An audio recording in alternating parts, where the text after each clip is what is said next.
तो चलिए देखते हैं हमारा अगला शब्द। ये है सायॉन।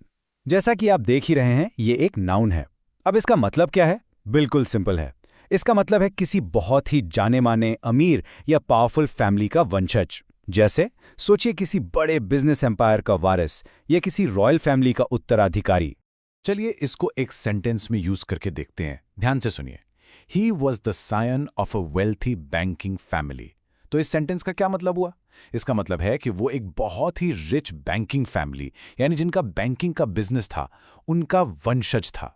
बेसिकली एक ऐसी फैमिली जिसका बैंकिंग की दुनिया में बहुत नाम था, बहुत पैसा था, और ये उनका वारिस था। ओके, एक और एग्जाम्पल से इसको और अच्छे से समझते हैं। सेंटेंस है, as the scion of a famous acting dynasty she felt great pressure to succeed. यहाँ पर सायन शब्द का इस्तेमाल एक लड़की के लिए हो रहा है जो एक बहुत ही फेमस एक्टिंग फैमिली से आती है। आप एक्टिंग डायनेस्टी भी कह सकते हैं। तो क्योंकि वो उस डायनेस्टी की वारिस है, जाहिर सी बात है कि उस पर सक्सेसफुल होने का, आगे बढ़ने का बहुत ज्यादा प्रेशर है।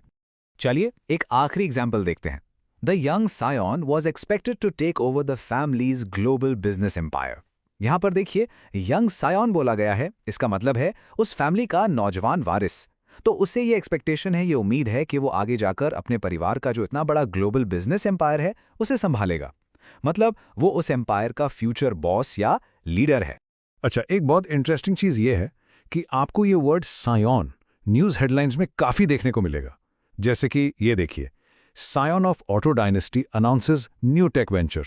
इस हेडलाइन का सीधा सा मतलब है कि एक बहुत बड़ी ऑटो कंपनी, यानी गाड़ियां बनाने वाली कंपनी, उसके मालिक के वंशज ने एक नया टेक्नोलॉजी बिजनेस शुरू करने का अनाउंसमेंट किया है। तो जब भी किसी बड़े परिवार का वारिस कुछ नया करता है, न्यूज में अक्सर सायॉन वर्ड यूज होता है। तो अब तक आप सायॉन का मतलब अच्छे से समझ गए होंगे, राइट? चलिए अब इसके कुछ सिनोनिम्स यानी इससे मिलते जुलते सेम मीनिंग वाले शब्द देखते हैं। पहला है एयर, जिसका मतलब होता है वारिस। फिर है डिसेंडेंट यानी वंशज। और तीसरा है सक्सेसर, मतलब उत्तराधिकारी। बेसिकली ये तीनों शब्द सायॉन की जगह पर यूज किए जा सकते हैं। ओके, सिनोनिम्स तो हो गए। अब बात करते हैं एंटोनिम्स की, यानी ऑपोजिट मीनिंग वाले शब्दों की। ये हैं एंसेस्टर, प्रीडिसेसर और फोरफादर। इन तीनों शब्दों का मतलब होता है पूर्वज या पुरखे। तो ये बिल्कुल उल्टा है ना?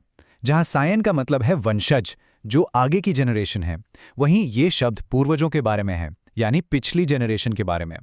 बस आज के लिए इतना ही। मिलते हैं नेक्स्ट वीडियो में। Happy learning. Bye bye.